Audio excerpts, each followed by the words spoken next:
My daughter-in-law stood in my living room and said everything I owned belonged to her now. What she didn't know was that the cameras were recording. And my son was about to build a legal wall she could never climb. Everything in this house, from the grandfather clock to the deed of cousins' holdings, belongs to us now. So you can pack your bags and move in with those old ladies from your knitting club, Victoria said. She stood in my living room, her fingers tracing the mahogany edge of my dining table. Her voice lacked heat. It carried the cold, sterile certainty of a bank auditor. 5 years after my husband Alton passed, the doctors at the Charlotte Clinic found a tumor in my cervix. Yesterday, wanting to face the radiation sessions with a clear mind, I signed the company and this house over to my son, Logan. I looked at my daughter-in-law, a woman I had welcomed with open arms 3 years ago. I met her gaze and asked, "Does my son know you are here?" Victoria smiled, a sharp, tight movement of her lips. "Logan is busy running a real estate empire. Creasa. He doesn't need to be bothered with the domestic relocation of his mother." She didn't know the house had cameras hidden inside the crown molding, not out of paranoia, but because Alton always believed a secure home was a smart home. I didn't argue. I didn't tell her that the business she thought she just inherited was built on 30 years of sweat in North Carolina mud. I just watched her heels click against the hardwood as she walked out my front door. For the first time in my life, I felt the cold sting of being viewed as an expired asset. I sat in the silence of the empty house, my hand resting on the envelope of my medical charts. I had made mistakes in my life. I had assumed that love was a generational handoff. That kindness automatically bred respect. Looking at the empty space where Victoria had just stood, I realized that peace is never granted. It is maintained. I pulled up the security application on my phone. I never thought my own wife could cover her face in such ugliness, Logan said, his voice cracking as the video on his laptop screen reached the part where Victoria mentioned the knitting club. We were sitting in his office on Tryon Street, the morning sun cutting through the blinds. I had walked in at 8 a.m., placed the flash drive on his desk, and waited. Logan looked up at me, his eyes red, a mixture of profound shame and disbelief turning his face pale. "Mom, I swear to God, I had no idea she came to the house. I thought she was at the gym." I leaned back in the leather chair, keeping my voice level. "I know you didn't know. Logan, I raised you to respect the roof over your head and the people who built it." He closed the laptop with a heavy thud, his hands trembling. "I will fix this. I am going to call her right now. She will apologize to you on her knees, or she won't have a home to go back to." I reached across the desk and placed my hand over his, stopping him. "No, Logan, I don't want you and Victoria screaming at each other because of me. A marriage isn't a battleground for a mother's pride. I came here because I needed to know that the boy I raised didn't vanish when he signed those papers." Logan gripped my hand tightly. "He didn't. Mom, I promise you." I smiled gently, though my heart was heavy with the reality of what lay ahead. "I believe you. I believe you will protect me. Just as your father did." I left his office without asking for the deed back, without demanding retribution. A mother knows that the strongest anchor is the conscience of her son. I needed Logan to see the truth clearly, without my anger clouding his judgment. "The chemotherapy will make you tired, Mrs. Gale. But your son's presence seems to be the best medicine we have," Dr. Reynolds said as she adjusted the IV drip. It had been 3 weeks since that morning in Logan's office, every single Tuesday and Thursday. Logan sat in the vinyl chair beside my hospital bed, his laptop open on his knees, balancing corporate spreadsheets with the timing of my nausea medication. He brought his two boys, Leo and Sam, on weekends. They brought drawings of spaceships and sat on the edge of the blanket, telling me about their baseball games. The hospital room smelled of antiseptic and the greasy paper bags of takeout food Logan refused to eat anywhere else. But through all these weeks, Victoria's name was never mentioned. She didn't call. She didn't send a text. I watched my son closely. There was a new tightness around his jaw, a quiet deliberation in the way he handled his phone when it buzzed. One afternoon, while the boys were down at the cafeteria getting ice cream, I looked at him. Logan, you don't have to carry everything by yourself. You look like you haven't slept in a month. He didn't look up from his screen immediately. He just kept scrolling through a document, his thumb steady. I'm fine, Mom. I'm just organizing some structural shifts at the office. Dad always said a business is only as stable as its foundational legalities. I recognized that tone. It was the tone Alton used when he was quietly moving a mountain behind the scenes. I didn't push him for details. I had given him the truth. And now I had to trust the man he had become to handle the fallout under his own roof. A mother's job isn't always to fight. Sometimes it is to provide the quiet space where her son can find his own steel. She packed 4 suitcases and left for her sister's place in Atlanta last night. And honestly, the air in our house has never felt cleaner. Logan told me on a rainy Friday morning. He was peeling an orange for me, his movements methodical. I paused, my teacup halfway to my lips. Logan, what happened? You haven't told me a single thing about what's going on at home. He set the orange peel down on a napkin and looked at me, his eyes completely clear. When I took the deed to the house and the company shares you signed over, I didn't just absorb them into our marital estate. Mom, the day after you showed me that video, I sat down with an estate attorney. He took a deep breath. I established an irrevocable asset preservation trust. Every single dime from Cousins Holdings and the equity of your house is locked inside it. The sole purpose of that trust is your medical care, your living expenses, and your comfort until the end of your days. Victoria has zero access to it. If I die tomorrow, it goes entirely back to you. I stared at him, overwhelmed by the sheer weight of his protection. What did Victoria say? Logan let out a short, humorless laugh. She screamed. She said I was treating her like an outsider, that we were supposed to be a team. I told her a team doesn't try to evict the person who provided the field we play on. I told her that you are my mother, and if she can't honor that, she doesn't belong in my life. The realization hit me. Then justice wasn't about a grand, explosive confrontation.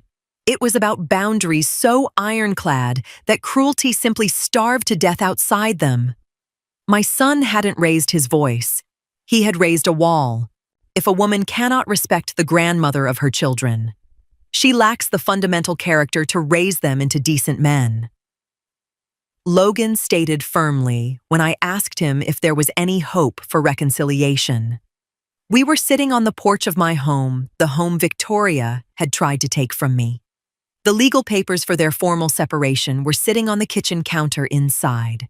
The afternoon sun was warm against my skin, a stark contrast to the cold fear I had carried weeks ago. Logan, a separation is a heavy thing for the boys, I said softly, playing the devil's advocate because as a mother, you always worry about the shrapnel of a broken home. Leo and Sam are resilient. Mom, they see how hard I work, and they see how much we care for you. They don't need to grow up in a house where transactional malice is normalized. He looked out over the lawn. Victoria didn't just want the asset. She wanted the satisfaction of watching you leave. That's what I can't forgive. It wasn't greed. It was a total absence of grace.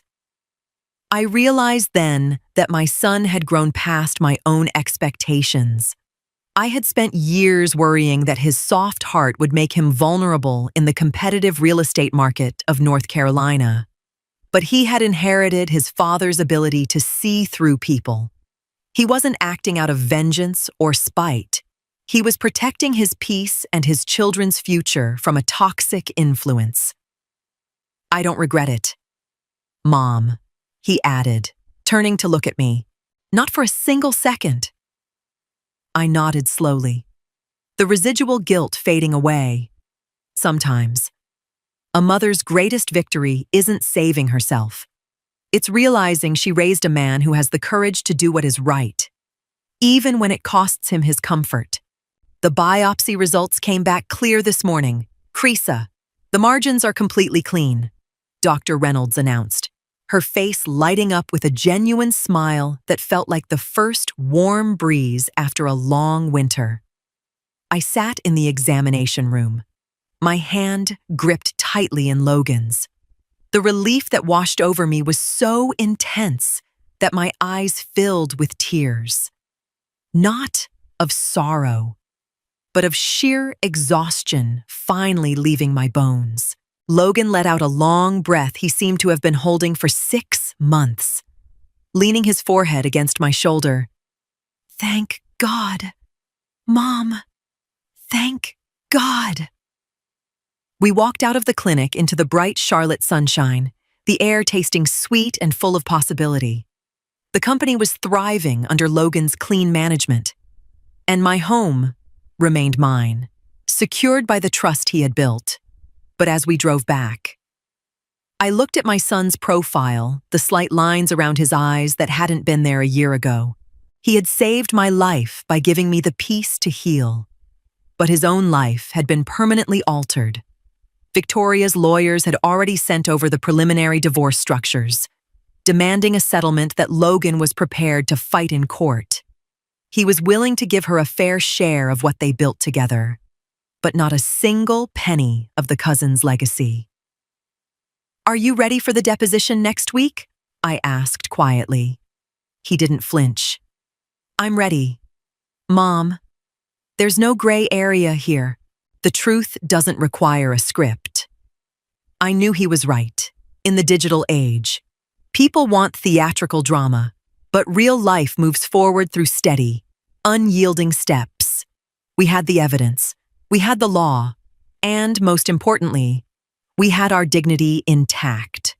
Your mother may have contributed to the past, but our focus is on the current valuation of marital assets. Victoria's high-priced attorney, Mr. Sterling, said during the deposition. He adjusted his gold cuffs, looking at Logan across the conference table. Victoria sat next to him, her face tight, refusing to meet my eye. I had insisted on being in the room, not to gloat, but because my name was on the history of every dollar they were discussing. Logan didn't look at the lawyer. He looked directly at his wife. The current valuation of our joint assets is exactly 22% higher than when we married. Victoria, you are entitled to half of that growth, and I have already signed the authorization to transfer that amount to your account, Victoria snapped, her composure cracking. And what about the Tryon property? What about the holdings your mother handed you? Logan leaned forward, his voice dropping to a dangerous whisper. Those belong to the CRESA Cousins Preservation Trust. They never entered our marriage, because they were never mine to give away. They were held in trust for a medical emergency that you tried to turn into an eviction. Mr. Sterling looked down at his papers, his confident posture shifting. He knew the law in this state. An irrevocable trust established before a divorce filing with clean funds was nearly impossible to pierce. Victoria looked at her attorney, realizing for the first time that her calculations had failed completely. She had thought a sick older woman would be an easy target, a quick way to leverage a larger piece of the pie. Instead, she had run headfirst into a legal fortress built by the very man she thought she controlled. I don't want your money if it means I have to look at your mother's face every time a check clears. Victoria hissed at Logan in the hallway outside the deposition room. Her voice was sharp, a desperate attempt to salvage some dignity from the wreckage of her strategy. Logan stopped walking, turning to face her with a calm that seemed to infuriate her even more. Then don't look. Victoria, the transfer is automatic. You can move back to Atlanta and build whatever life you think you deserve. He didn't wait for her response. He took my arm and guided me toward the elevators. As the doors closed, separating us from her bitter stare, I felt a strange sense of closure. There was no shouting match, no dramatic slapping of faces, no public humiliation, just the quiet, heavy curtain of the law falling into place. We got into the car, and Logan turned on the radio, a soft jazz station that Alton used to listen to on Sunday mornings. "Are you okay, Mom?" he asked as he pulled out into the traffic. "I am better than okay. Logan, I feel like I can finally breathe." He smiled, reaching over to pat my knee. "Good, because the boys want to take you to that Italian place downtown tonight to celebrate your clean bill of health." I looked out the window at the passing city. I had spent months feeling like a burden, feeling like my illness had cracked the foundations of my family. But looking at my son, I realized the foundation hadn't cracked at all. It had simply been tested, and it had held. The justice we found wasn't cruel. It was just the natural weight of choices returning to the person who made them. Grandma, look at the tower we built," Leo shouted, pointing to a sprawling structure of plastic blocks on my living room floor. It was a Saturday afternoon, 3 months after the divorce was finalized. The house was full of the noise of children again, a sound that seemed to chase away the last lingering shadows of the past year. Logan was in the kitchen, fixing a broken cabinet hinge, his tools clinking against the wood. Victoria had moved permanently to Georgia. The boys spent every other weekend with her, but their primary home remained here, with their father. The transition hadn't been seamless. There had been tears and difficult conversations, but Logan had handled it all with a steady, quiet patience that made me proud. I sat on the sofa, watching my grandsons laugh as the tower inevitably collapsed. "It's a beautiful tower, Leo," I said, leaning down to help him gather the pieces. "Next time, we'll make the base even wider so it stays up longer." Logan stepped out of the kitchen, wiping his hands on a towel. "That's exactly what I told him. Mom, you need a strong base." We shared a look, a quiet understanding passing between us. We didn't need to speak about the trust, or the court, or the woman who used to live in our lives. The work was done. The boundaries were set. I wasn't an old lady waiting to be put out to pasture. I was the matriarch of a family that had looked into the dark and chosen to walk toward the light. I had my health. I had my home. And I had a son who knew exactly what it meant to carry a clean name. Looking back on the year that nearly broke me, I realized that the most dangerous thing a person can do is mistake kindness for vulnerability. When I first received my diagnosis, I allowed my fear to dictate my choices, handing over the keys to everything I owned because I thought peace meant surrender. I was wrong. True peace requires vigilance.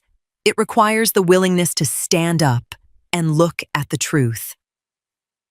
Even when that truth lives under your own roof, I didn't ruin my son's marriage.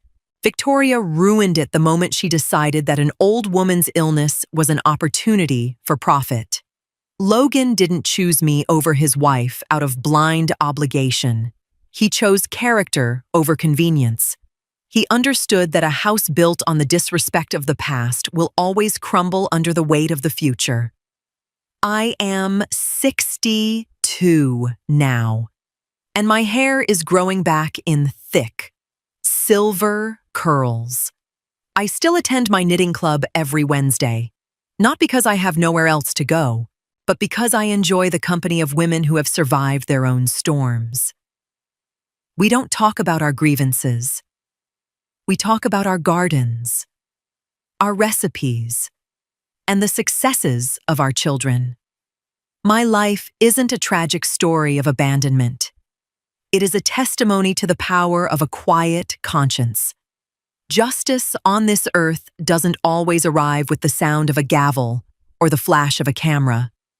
Sometimes, it comes in the quiet of a Saturday afternoon, in a house that remains your own, listening to the laughter of your grandchildren while your son fixes the kitchen cabinets. You don't inherit what you don't understand. My father used to say, "I understand now. I understand completely." My son-in-law shoved me so hard I hit the wall. My daughter stood 3 feet away and watched. The reason? I wouldn't hand over the deed to a house I'd owned for 31 years. They thought I was a confused old woman with nowhere else to turn. What they didn't know was that I had already made one phone call that changed everything. And by the following Tuesday, they would lose far more than they ever expected to take from me. I want to start by saying I never thought I'd be the kind of woman sitting in front of a camera telling strangers about the worst year of her life. I spent 34 years as a public school librarian in Sarasota, Florida. I know how to be quiet. I know how to stay in the background. But some stories are too important to keep to yourself, and this is one of them. My name is not important. What matters is that I am 68 years old. I raised one daughter by myself after her father walked out when she was 9, and I worked every single day to give her a life I never had. I bought my house in 1993 for $82,000. I painted every room myself. I planted gardenias along the front walk, because my mother always said gardenias meant you were home. By the time all of this happened, the house was worth $940,000. A retired librarian in Sarasota with nearly $1 million property. It sounds impossible, and some days it still surprises me too. My daughter has been married for 11 years. Her husband, I'll call him my son-in-law, which is the only title he deserves, came from money, lost it badly in 2019, and spent the next 4 years slowly rebuilding an image that had nothing to do with reality. He told people he ran a property management consulting firm. What he actually ran was a scheme, but I didn't know that yet. When my daughter brought him home for the first time, I thought he was charming. That was my first mistake. Charm in a grown man who has nothing to show for it is not a quality. It is a warning. The summer my granddaughter turned 5, my daughter called and asked if I had ever considered moving in with them. They had a big house in Tampa. The kids could spend more time with me, and she said, her exact words, "Mom, you're not getting any younger and we worry about you alone down there." I told her I appreciated it, but I was fine. She called again 2 weeks later. Then my son-in-law got on the phone. He said it would mean the world to the children. He said I could keep my house, rent it out, bring in income. He had a plan. He always has a plan. I should have hung up. Instead, I drove to Tampa with a suitcase and a potted gardenia I brought from my front porch. Because old habits are hard to break, and I needed something familiar in a place I wasn't sure about yet. The first week was almost convincing. My daughter made my coffee exactly how I like it. Half and half, no sugar, and my son-in-law asked questions about the library, about books, about what it had been like raising her alone. My grandchildren climbed all over me. I read to them every night. I let myself think that maybe the distance between my daughter and me, the quiet, careful distance that had grown since her marriage, maybe it could close here. Then the small things started. It was subtle at first, a folder left on the kitchen counter with some papers inside. My son-in-law mentioned it casually one morning, said it was just some information about estate planning. Nothing urgent, just something to look at when I had a chance. I looked. Inside was a printout showing the current value of my Sarasota property. I had not told them that number. I had never discussed it. I remember the feeling that moved through me then. Not quite fear, something quieter than that. A shift. Like a door closing in a room 2 floors up and feeling the change in the air from where you're standing. I put the folder back. I didn't say anything. A few days later, my daughter came and sat beside me on the porch. She tucked her feet up under her the way she used to as a little girl, and for a moment I forgot to be careful. She asked if I'd thought about what would happen to the house if something happened to me. I told her it was handled, that I had a will, that everything was in order. She nodded, but her eyes were watching me the way you watch someone when you already know what you're going to say next and you're just waiting for them to stop talking. She said my son-in-law could help simplify things. He knew people, he could make it easier for me to manage the property from up here. It might even make more financial sense to put his name on the deed. Just for administrative purposes, she said, while I was living with them. That way if there was ever an emergency, he could act quickly without everything getting tied up legally. I looked at my daughter for a long moment. This woman I had raised. This woman I had packed lunches for, stayed up with through fevers, driven to dance recitals and college orientations and doctor appointments she didn't want to go to alone. I told her I would think about it. That night I did not sleep. Instead, I lay in the guest room they'd decorated in what I think was meant to be cheerful. Yellow curtains, white furniture. And I thought about my late husband's older brother, a man I'd known briefly, who had told me once, "The moment someone tells you a legal arrangement is just administrative, get up and walk away." I hadn't thought about him in 15 years. I thought about him for 3 hours that night. The next morning I got up early and drove to a coffee shop 2 miles away. I used my phone to call my attorney. His name is not something I'll share, but he's been my attorney for 22 years, since I bought the Sarasota house. I told him everything. He said don't sign anything and call me the moment they bring papers. I said I already knew that. He said he knew I did, but he wanted to say it anyway. I drove back. I made my coffee. I waited. They didn't wait long. By the end of the second week, my son-in-law brought home what he called a draft document. He set it on the dinner table while we were eating, right between the salt shaker and my glass of water, the way someone sets down something they believe you have no choice but to pick up. It was a quitclaim deed. My name at the top, his name below. A line for my signature at the bottom. My daughter was watching her plate. I picked up the document, I read every word, I set it down. I asked him why his name was the only one listed as recipient. Not my daughter's, not my grandchildren's, his. He smiled. He said, my daughter was already named in other documents. This was just a parallel structure for tax purposes. The details were complicated, but it all worked out the same in the end. I said that I appreciated his effort and I would need to have my attorney review it before signing anything. The smile didn't move, but his eyes did. My daughter got up to clear plates. She didn't look at me. That night I went through every drawer in the guest room. I checked my laptop, which I'd left on the desk. I could not prove it had been opened, but the angle was different from where I'd left it. I checked the small lockbox I'd brought with me, the one where I kept my original property documents and my will. It was exactly where I'd left it, but the combination pad had a faint print on the number 2 that hadn't been there before. I packed an overnight bag. Just essentials. I tucked it under the bed. The next 3 days had a quality I can only describe as held breath. Everyone was polite. Everyone smiled. My son-in-law made pancakes on Saturday morning, and my grandchildren ate them at the counter, laughing at something on a tablet. And the whole scene looked like the cover of a magazine. And underneath it I felt something tightening, the way a storm feels before it arrives, when the birds go quiet and the air sits too heavy.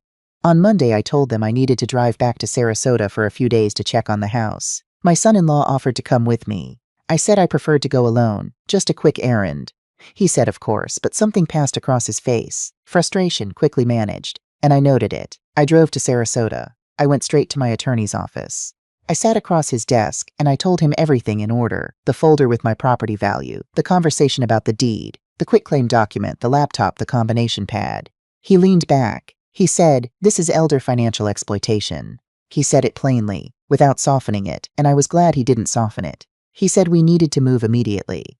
That afternoon we did 4 things. We recorded a formal statement of my mental competence with a notary and 2 witnesses.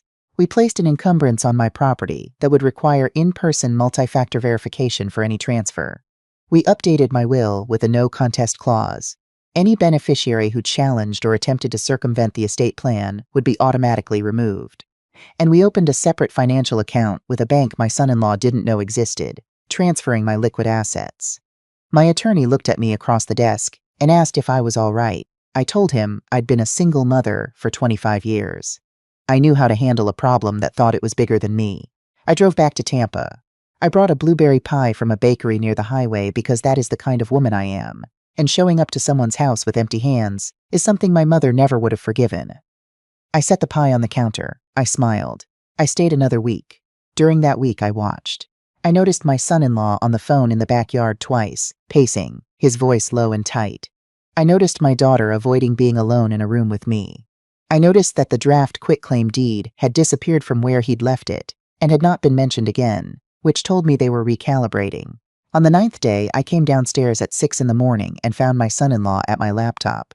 He heard me on the stairs and closed it, not in a panic, but with that same controlled smoothness. He said he thought it was his. They looked identical. He picked up the coffee pot and offered me a cup. I declined the coffee. I went back upstairs. I photographed the laptop, the angle it was sitting, the desk. I emailed the photo to my attorney with a timestamp.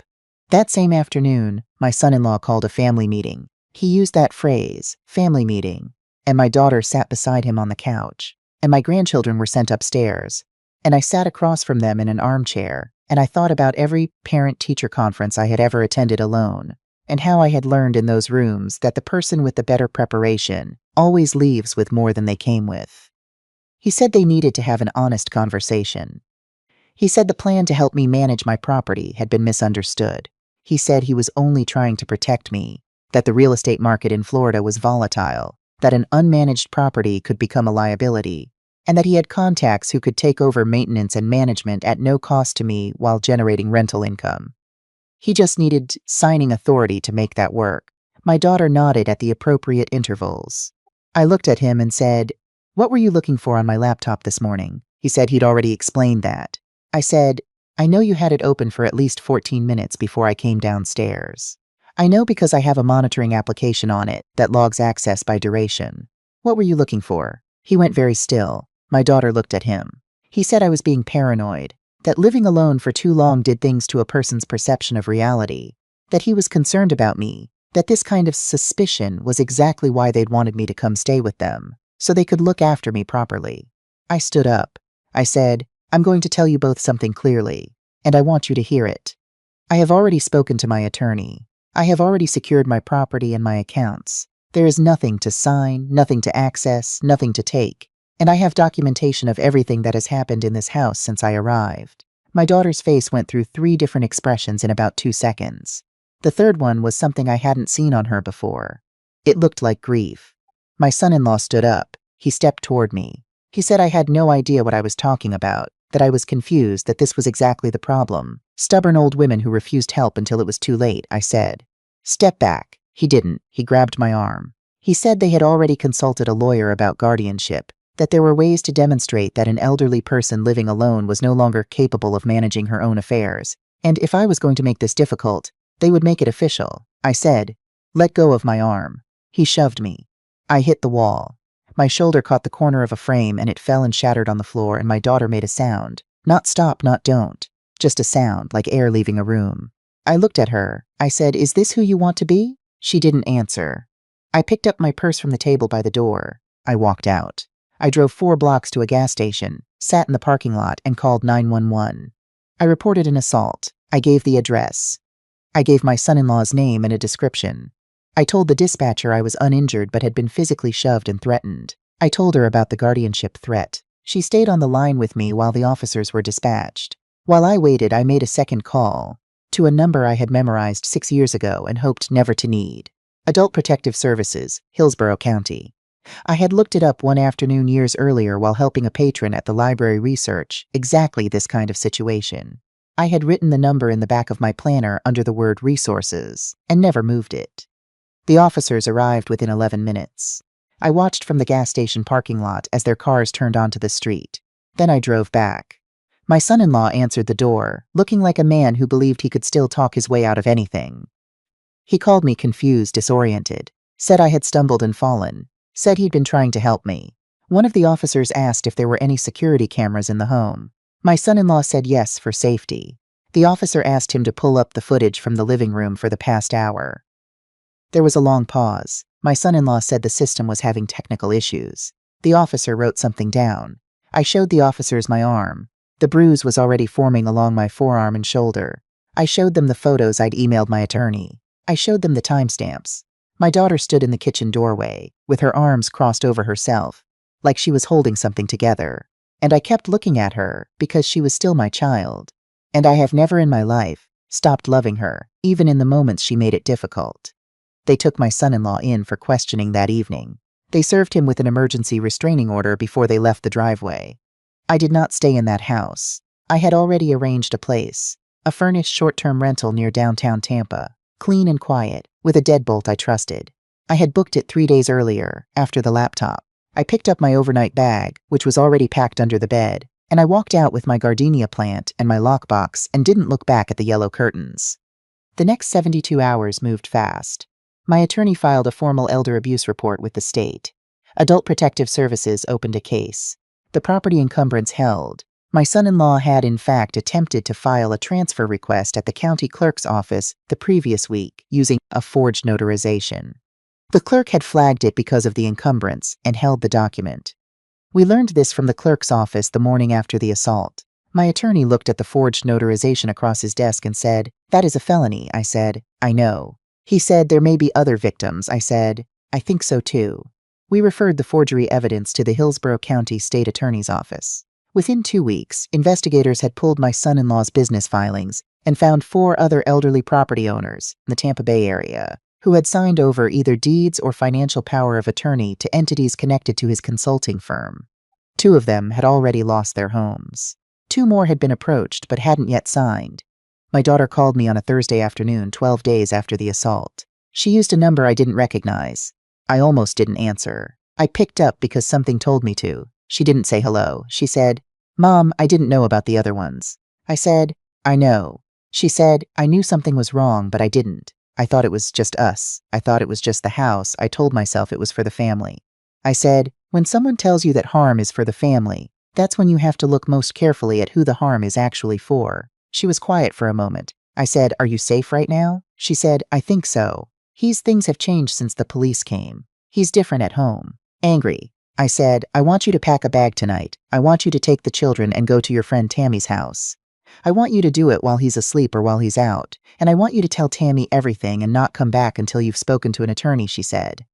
"Mom, I'm scared." I said, "I know. Do it anyway." She did.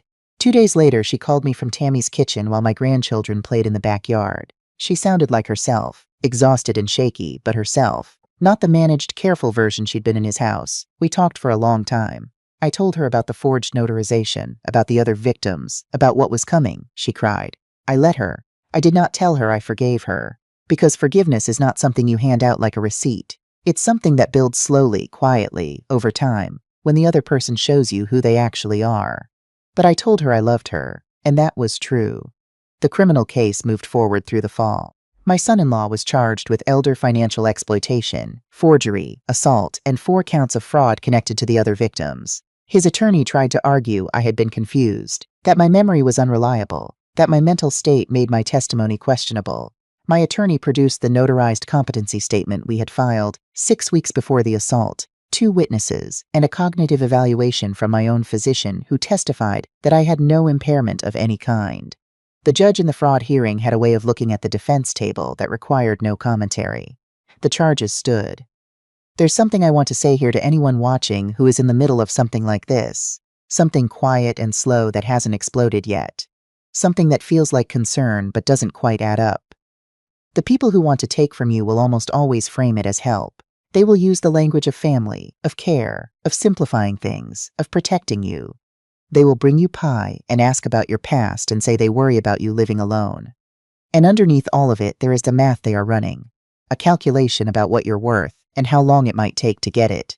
I am not a suspicious woman by nature. I gave my daughter the benefit of the doubt far longer than I should have. But I had learned, in 34 years of working with the public, that the most important thing a person can do is know what they have and know its value.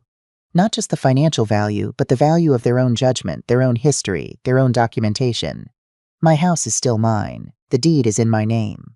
The gardenia I brought from my front porch in Sarasota is sitting in a pot on the balcony of the apartment where I live now, smaller than my house, but entirely my own. My daughter is in therapy. She calls me on Sundays. Last month she drove down and we sat on my balcony and drank coffee and didn't talk about any of it. We just watched the pelicans over the water and talked about when she was little, the years before all of this. Some things can be rebuilt. Some bridges hold more weight the second time, once you know where the weak places are. My son-in-law is awaiting sentencing. The prosecutors are seeking 7 years. 2 of the other victims have begun civil suits. The woman who lost her home, a retired school teacher from Clearwater who is 72 years old, has a foundation of people around her now, including my attorney, including me, working to help her fight to get it back. I drive to Clearwater on Tuesdays and we sit together in her daughter's kitchen, and she tells me about her house. The way the light comes through the back windows in the morning, the fig tree her husband planted, the porch she painted herself twice, and I listen, because that is what I know how to do. I have always known how to listen. I have always known how to keep records. Those 2 things, it turns out, are enough. What would you have done? Have you ever felt that quiet shift, when you realize the person sitting across from you is running a calculation you were never meant to see? Drop your city in the comments and tell me your story. And if this one meant something to you, I hope you'll stay, because there's more ahead.